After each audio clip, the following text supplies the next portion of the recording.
Hi, in this video we'll be continuing with the C# tutorials.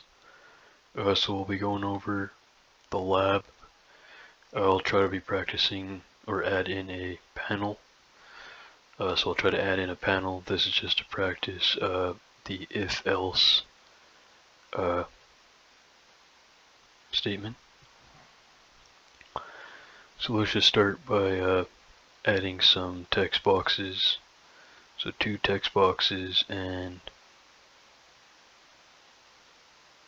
4 labels and 3 buttons and 1 panel. So let's just try that.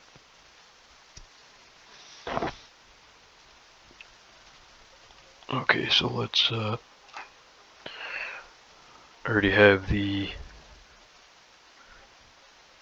designer open, so I'm just going to click systems.windows.forms. We'll add a text box.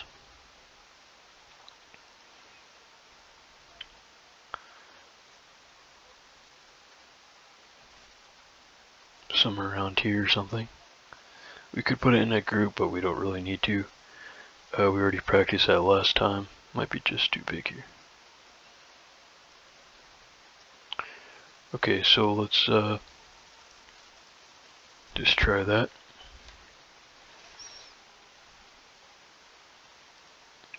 Okay, so we'll just click that, go for, we'll name the identifier to hours worked text box.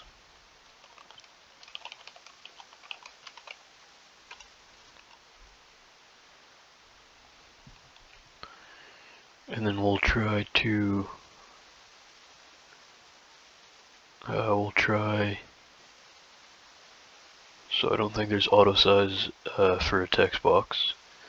We'll change the font size to something bigger.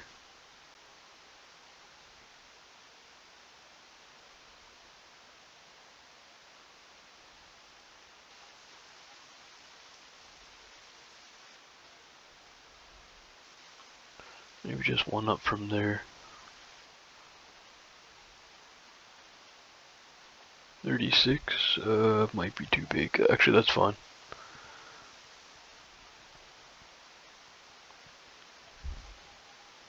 So 1, 2, 3, and then 1, 2, 3. Text should be just nothing. So we'll just Control C that, then Control V. We'll just paste that here since it's the same thing. We'll change the name to hourly pay rate text box.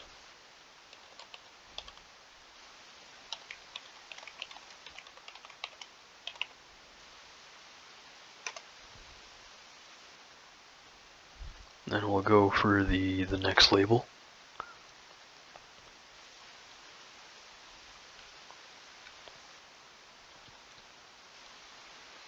So we'll change the name to gross pay label.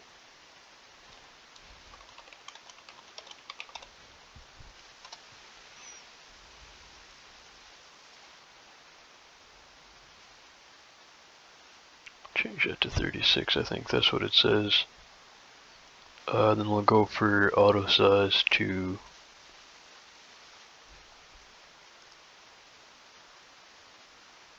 where's auto size?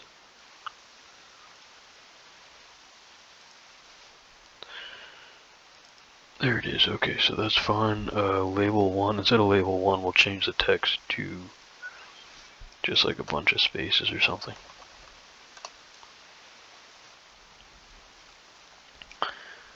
Alright, one sec here. Hopefully you guys got that set up if you're coding that or just kind of designing that on your own.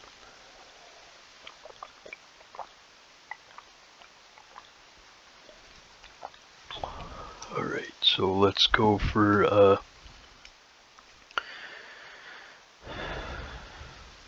the next label then. That's gonna have we'll go for a border style on that. Border style to fixed single, or whatever you want, doesn't really matter. Fixed single will show up on a high contrast screen. So here we'll have, might as well just copy that. copy, paste that here.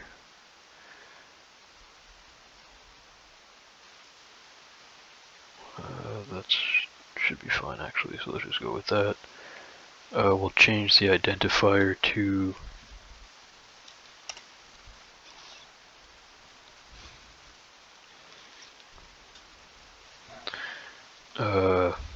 actually we don't need to change the identifier for those because we're not going to be using those in the code. Those are just for visual purposes, so then we'll just change the text property here in that case to hours worked. We'll just paste another one there.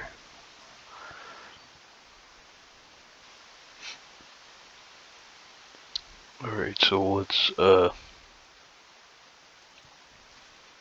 change that to hourly pay rate.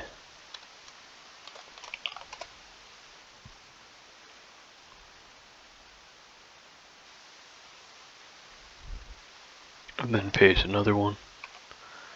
Change that one to gross pay.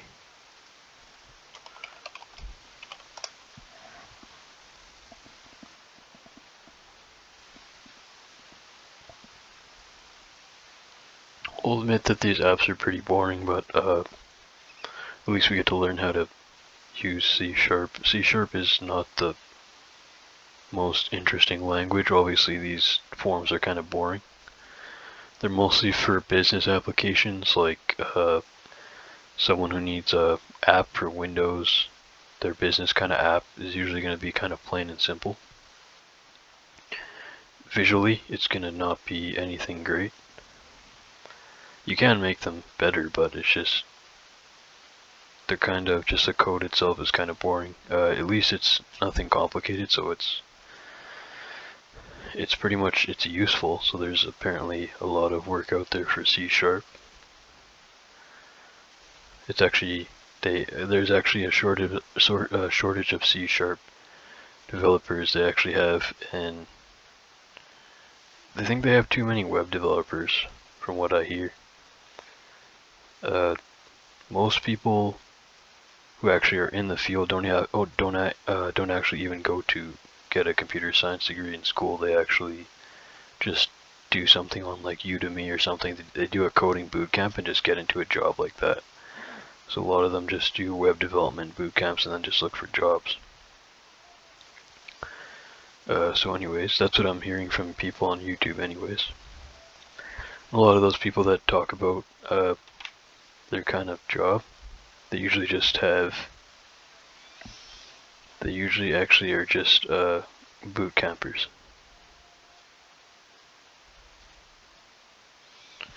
Alright, so let's just continue here. So let's just try a panel instead. So we can just try putting a panel here. So we just need, so that's what we have here. Let's just try a panel for our 3 buttons, since we haven't done a panel yet. Remember, a panel's not going to have a title, so that's kind of what we need. We can just make that bigger if we need to. Okay, so now we have a panel here, so let's just go with a button. We'll drop a button in there. We don't need to call our panel in code, so we can just leave it like that. So let's change the identifier of our button to calculate gross pay, or yeah, that's fine, or just calculate whatever. Actually, sorry, nope. I will change the identifier. No, I was talking about the text property, so let's just go here for the identifier name will be calculate button.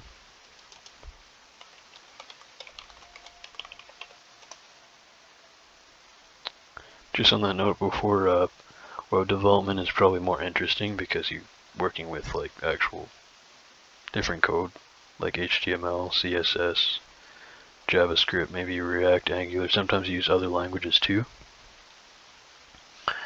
like Java and stuff. So it's, I guess it's more interesting because there's more languages, whereas this is just kind of plain, you're working with the web more in web development. I guess in C# you'll probably need it at some point too, a little bit of web stuff. But anyways, let's just continue on with this. Let's add our next button.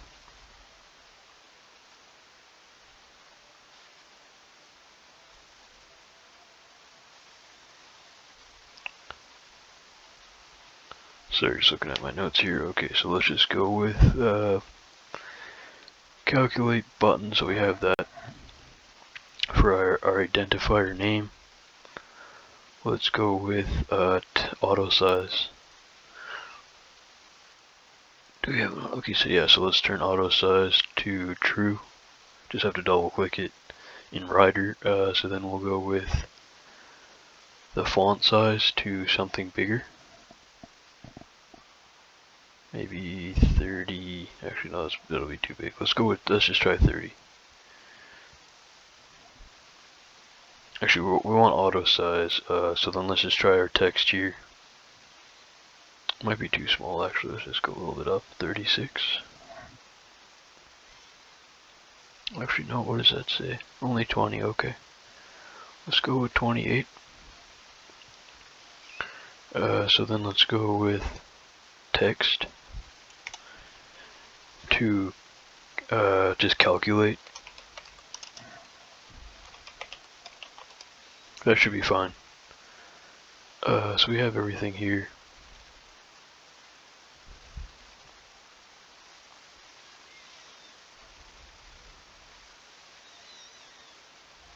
Okay, so then now pretty much should be everything. Identifier, auto size, font, text.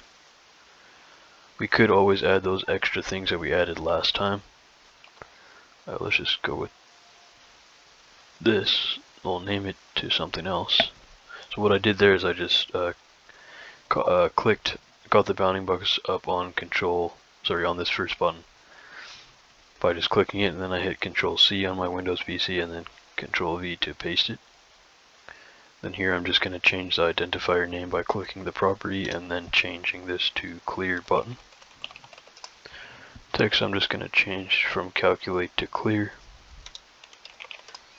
Let's skip cancel and escape because we're going to need to know that by code later on, so that should be fine.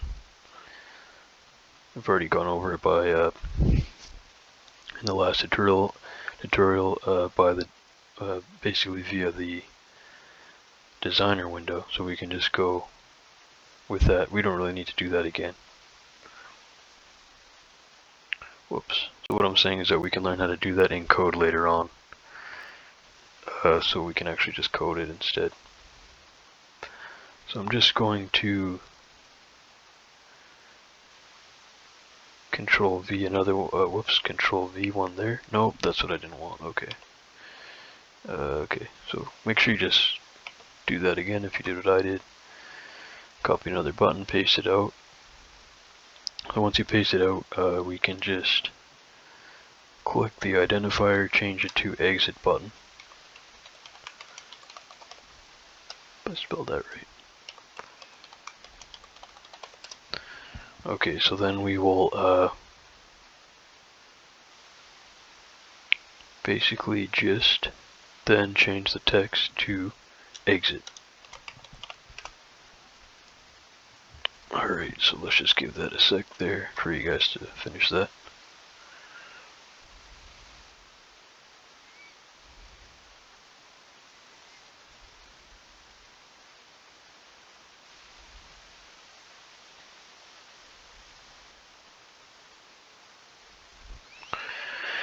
Alright, so let's continue on. So that should be fine for the visual aspect of that. Nothing too fancy. Obviously, we just have our.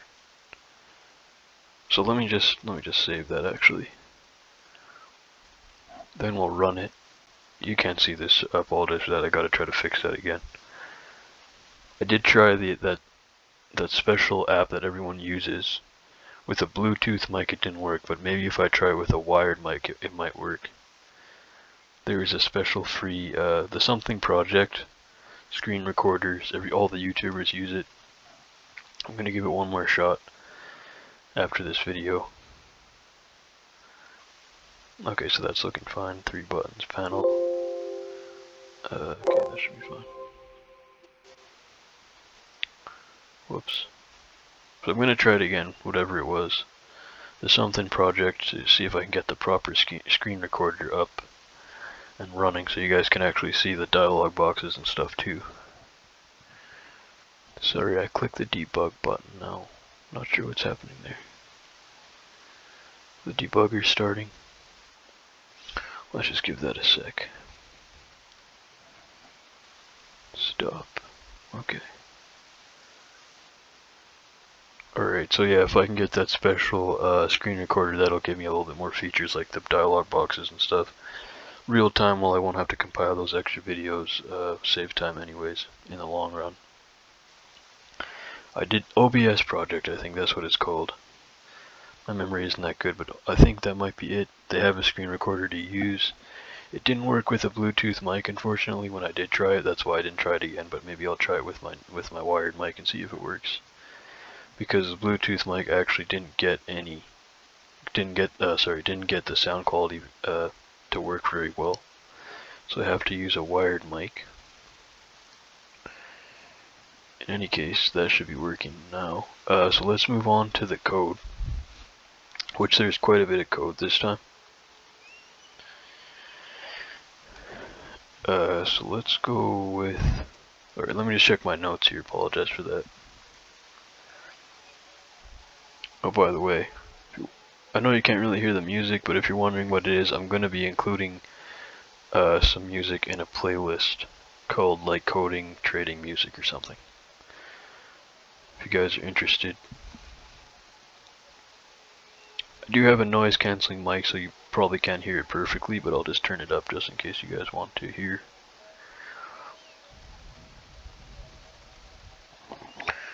Okay, so now we'll create the click event handlers for the button controls. At the end of this tutorial, alright, so that's okay. So in the designer, double click the calculate button control. So there's the calculate button. So what do we have already? One was already generated for us. That was a clear button. So let's just click the calculate button then. I'll just slide this window to the right to make more space here.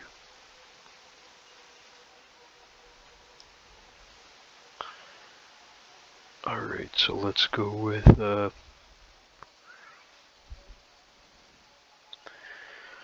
we double click the calculate button control. This opens the code editor. We can see an empty event handler named calculate button. Obviously you've done this before.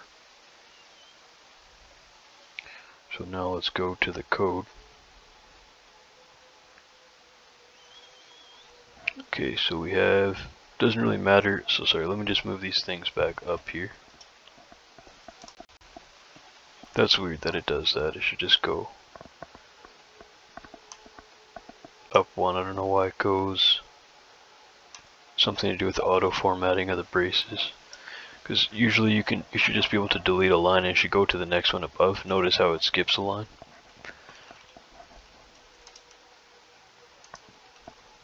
That's okay, so that's fine. So you can change that in the settings if you're really concerned. Sometimes I like having, like for example, getters and setters right underneath each other without the space. Other things, sometimes even whole codes, I'll just join them, kind of link them top to bottom like that. Alright, so let's talk about what we have here. So we have our public partial class form1 inherits from form in the namespace. Oops. Namespace form, Windows Forms app 13, it doesn't really matter what namespace it is.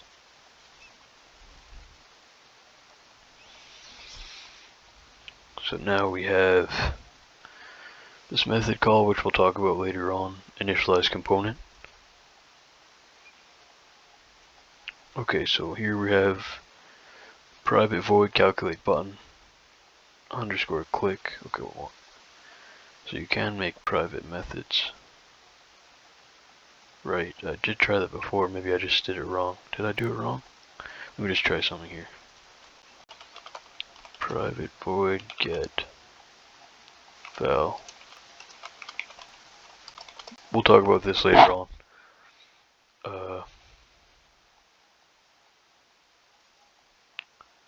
Okay, so we could just have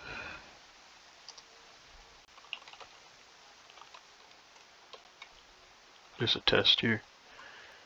Test str, so let's return str.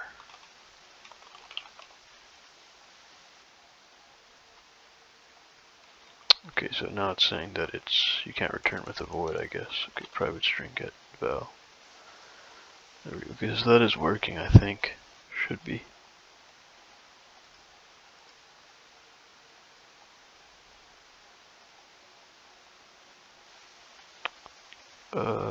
There's no errors here. Oh, okay, that's fine. So that's fine. I just wanted to try something. Maybe I did something else, not that. Oh, I know what I tried. I think I tried to do a private local variable. It didn't like that. Public or private didn't like the locals being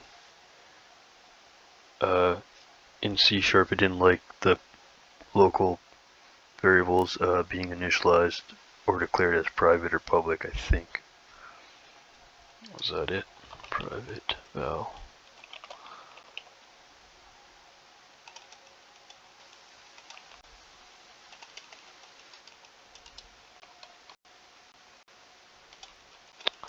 Private int val points to 5.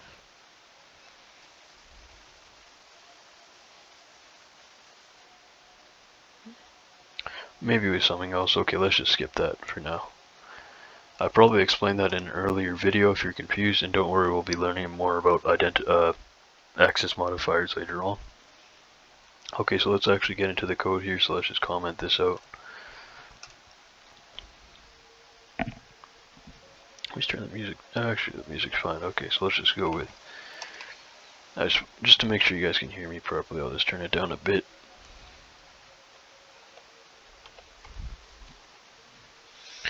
Okay, so here we'll have a try, which I wanted to code myself.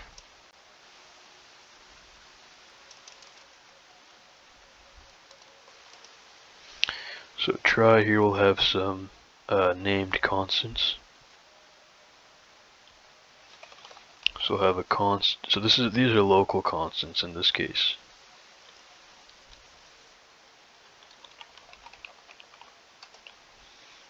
So we have a const decimal, one called base hours, points to 40M. Then another const, so another constant decimal, ot underscore multipliers over time.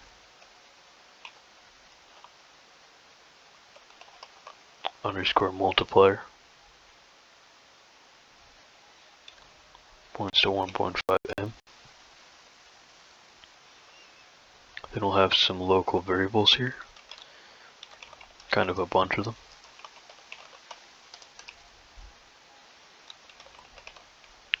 Decimal hours worked. Decimal hourly pay rate. Oops.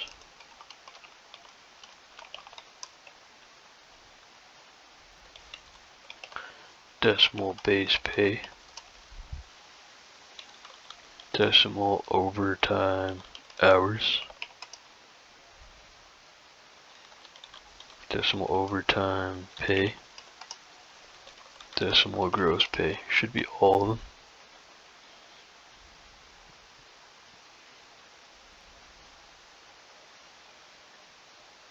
Okay, kind of a bit to do here, nothing too crazy though.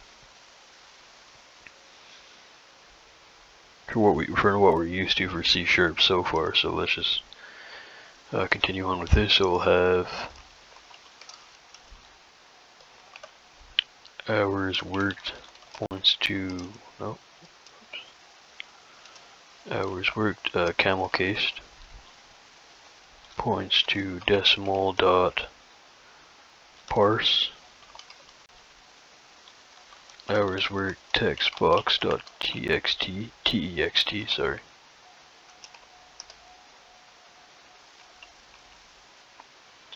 So decimal dot parse hours worked text box dot text hourly pay rate points to decimal dot parse hourly pay rate text box dot text.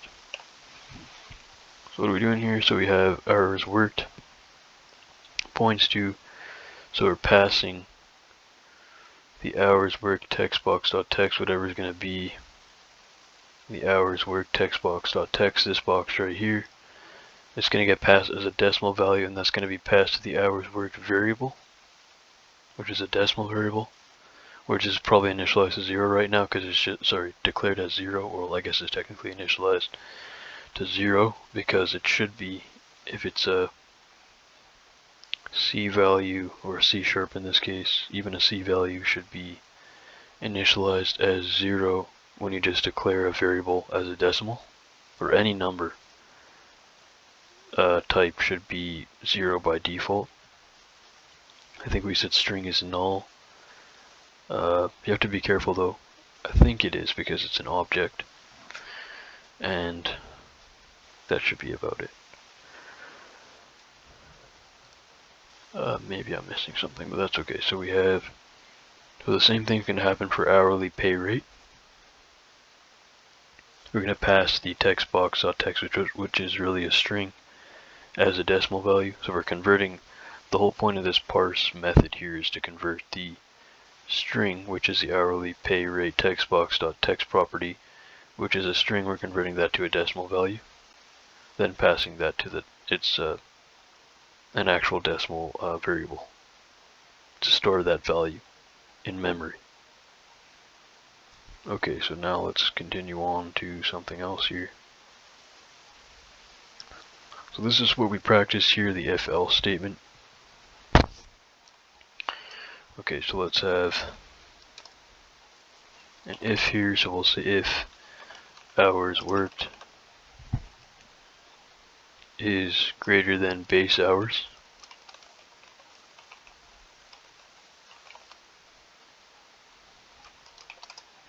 I'm going to say, okay, well, what does it do that to my ifs and spaces them out? Alright, so then what we're going to do is we're going to go in that, so we're going to say, okay, well, if hours worked is greater than base hours, if that's true, then we're going to enter the block of code here, which is basically we're just going to say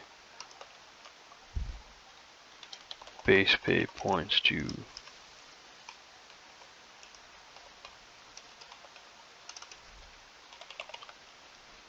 hourly pay rate times base hours.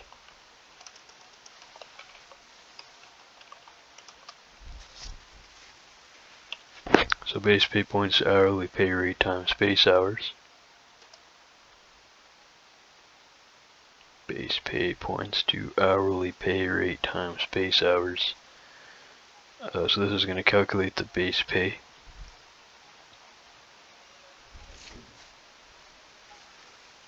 Then we're going to calculate the number of overtime hours here with overtime hours. Points to hours worked minus base hours.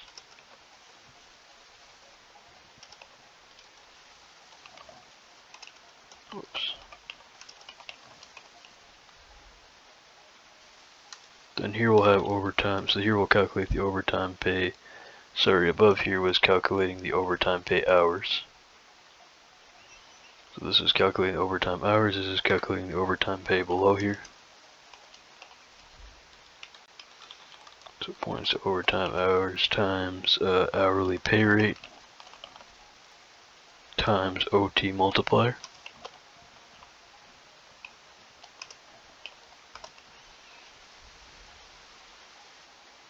Then here we'll calculate the gross pay by saying, okay, we want to say gross pay points to base pay plus overtime pay.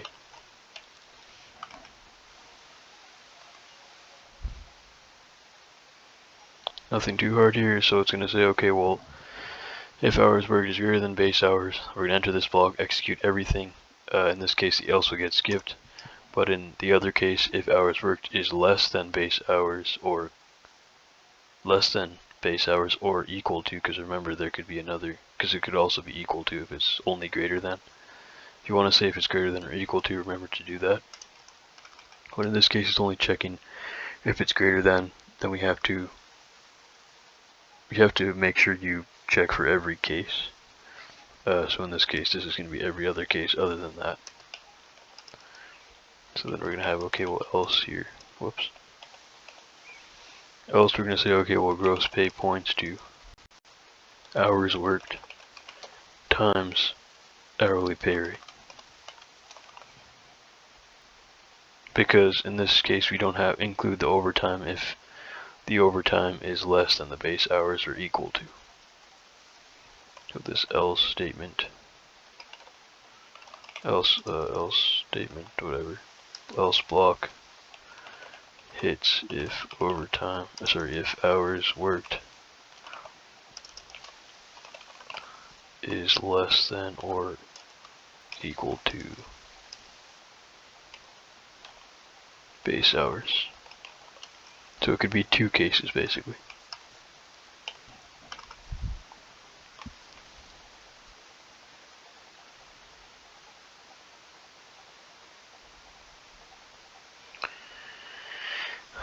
So let's just see what else we can do here.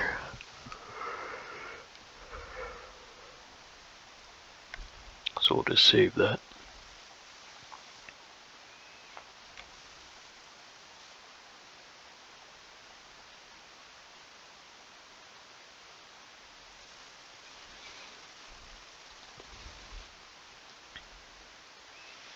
Okay, so there's a few more things to do here.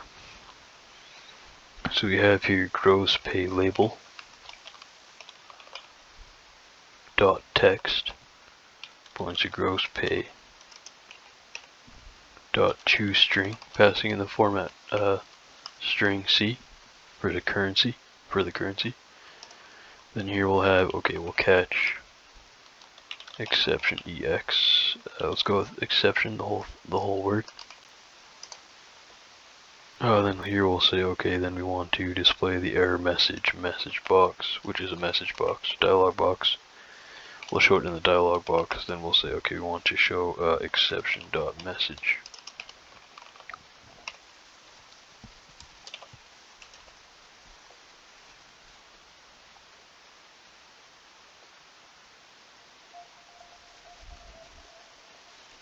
That should be it here.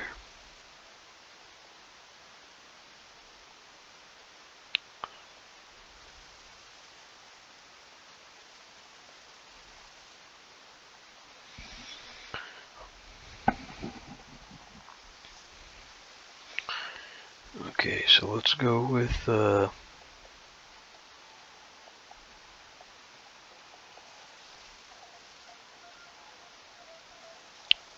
should be it for this. We'll just go with the clear button now. It's private void clear button underscore click, which we already should have up here.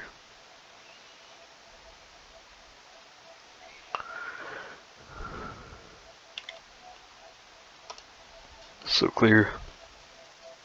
What we're going to do for that, so all we really need to do is just say, okay, we want hours worked. Text box dot text to point to an empty string. Then we want to do the same for the rest.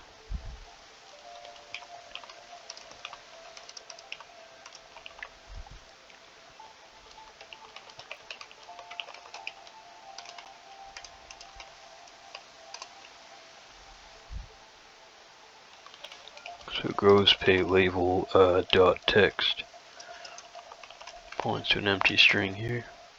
Oh, what happened there?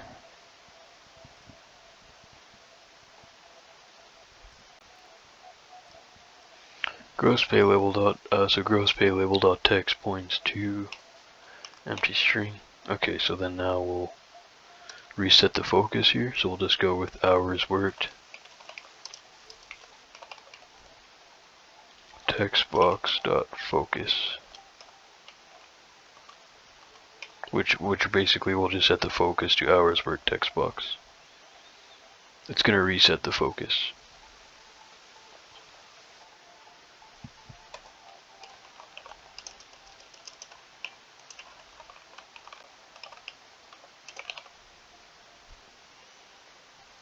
That should be it.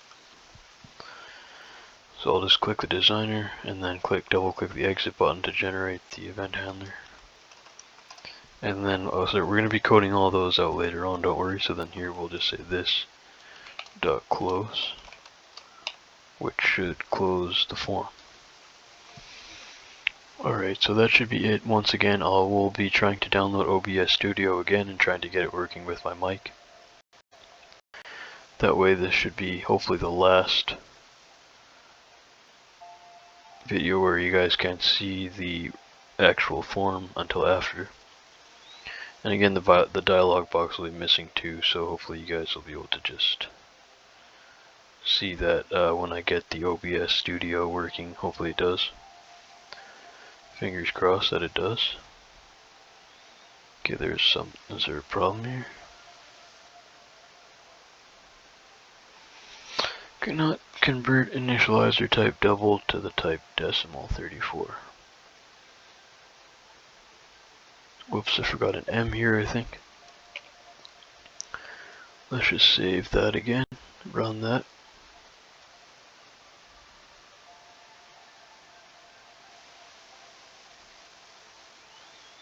Okay, hours work, let's just go with 50.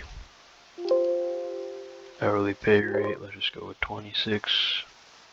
Calculate. There we go, okay. So works, clear works, exit works. Okay, so in a second I'll show you guys how it looks. I don't even really think we need to go over it. You just enter something here in hours worked. Enter something in hours, hourly pay rate.